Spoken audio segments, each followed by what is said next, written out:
नमस्कार। मैं डॉक्टर नीलाभ दिल्ली से बोल रहा हूँ। जैसा कि आपको पता है कि पूरे विश्व में कोरोना वायरस की महामारी चल रही है। कोई भी बीमारी जो होती है, जो भी डिजीज़ होता है, उसके 3 स्टेज होते हैं: प्रिकॉशन, प्रिवेंशन एंड क्योर, यानी ट्रीटमेंट। जहाँ तक ट्रीटमेंट का सवाल उठता है, वो तो सारे अस्पताल कर रहे हैं। Hospitals, doctor, scientist, research workers, ये सारे जुटे पड़े हैं इसका जवाब ढूंढने के लिए, इसका इलाज ढूंढने के लिए। जो आम जनता के हाथ में है वो है प्रिकॉशन और प्रिवेंशन। प्रिवेंशन आपको पता ही है कि मास्क डाल के रखें, किसी चीज़ को अनावश्यक नहीं छुएं, डिस्टेंस मेंटेन रखें, जो सोशल डिस्टेंसिंग बोली जा रही है, कि कहीं भी भीड़ नहीं लगाएं, किसी भी दूसरे इंसान से 1 से 1.5 मीटर का डिस्टेंस रखें। जहाँ तक प्रिकॉशन का सवाल उठता है कि प्रिकॉशन हम 2 चीज़ों की ही रख सकते हैं, एक तो अपनी खुद की और दूसरी सोशल डिस्टेंसिंग की, कि आप इन्फेक्शन ना पकड़ें। जहाँ खुद का प्रिकॉशन का सवाल उठता है, वहाँ बात आती है इम्यूनिटी की। इम्यूनिटी आपकी जितनी स्ट्रॉन्ग होगी, उतना ही बीमारी का भयावह रूप होने में के चांसेस कम होंगे। ये नहीं है कि इन्फेक्शन नहीं आपको पकड़ेगा, इन्फेक्शन पकड़ेगा।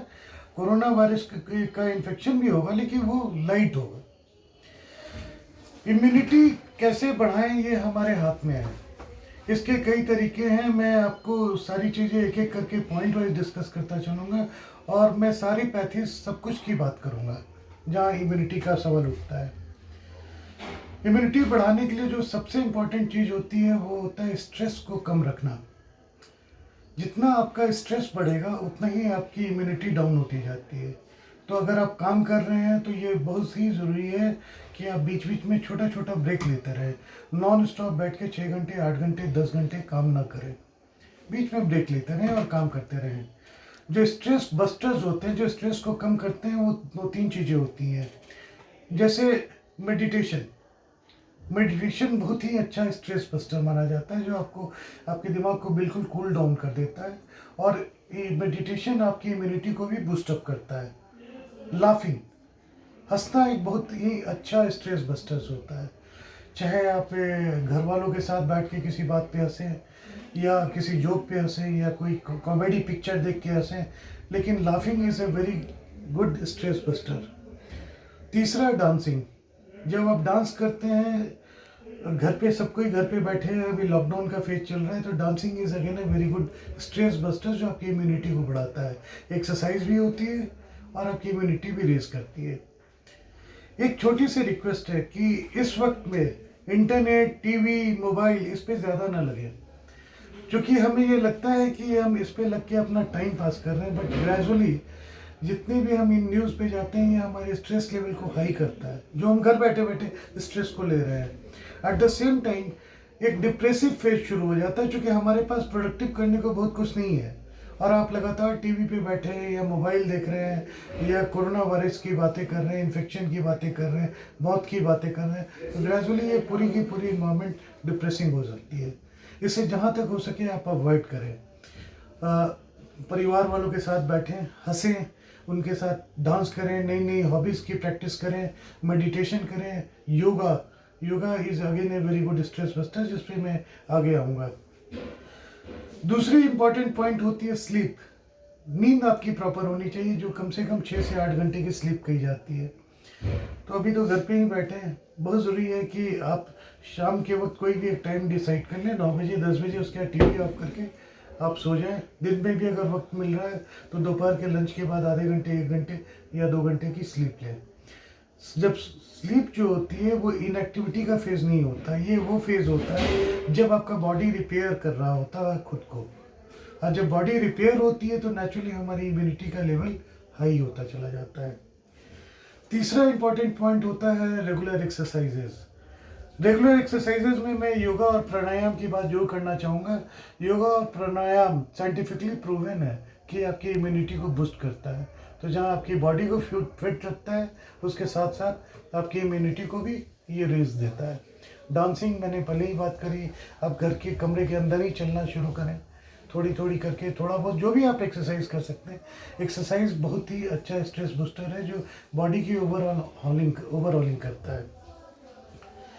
चौथा इंपॉर्टेंट पॉइंट होता है इम्यूनिटी बढ़ाने के लिए एंटीऑक्सीडेंट्स। जब हम एंटीऑक्सीडेंट्स की बात करते हैं तो उसमें 3 विटामिन आते हैं, विटामिन ए, विटामिन सी और विटामिन ई, जो इम्यूनिटी को बूस्ट करते हैं। हाँ जी।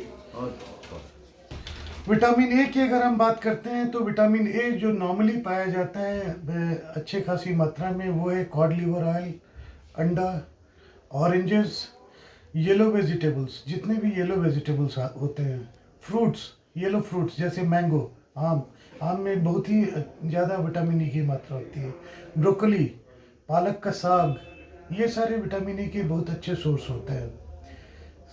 अगर विटामिन सी की हम बात करते हैं तो वो ऑरेंजेस में काफ़ी अच्छी मात्रा में मिलते हैं, नींबू में प्रचुर मात्रा में मिलते हैं, चेरीज हो गए, मिर्च हो गई, चिली पेपर कहा जाता है, अमरूद, एक अमरूद में 126 मिलीग्राम विटामिन सी होता है जो एक दिन के लिए सफिशिएंट होता है।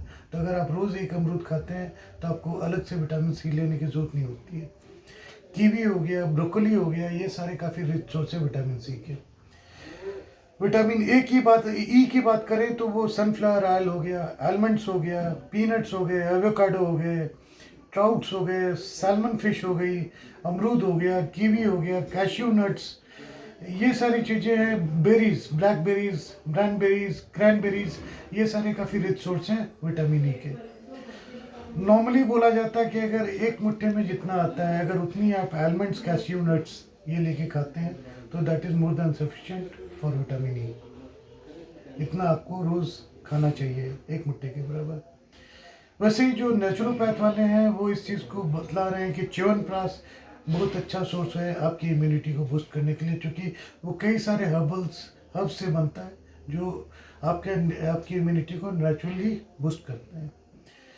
मल्टीविटामिन की गोलियां आती हैं, तो ये सारी चीज़ें हैं जिससे आप अपनी इम्यूनिटी को बूस्ट कर सकते हैं, जिससे नंबर एक इन्फेक्शन होने का रिस्क भी थोड़ा कम होगा, और अगर इन्फेक्शन होगा तो उसका सीवियर होने का रिस्क थोड़ा कम हो जाएगा। इस टाइम में बस इतना ही। Stay safe, maintain distance and remain healthy.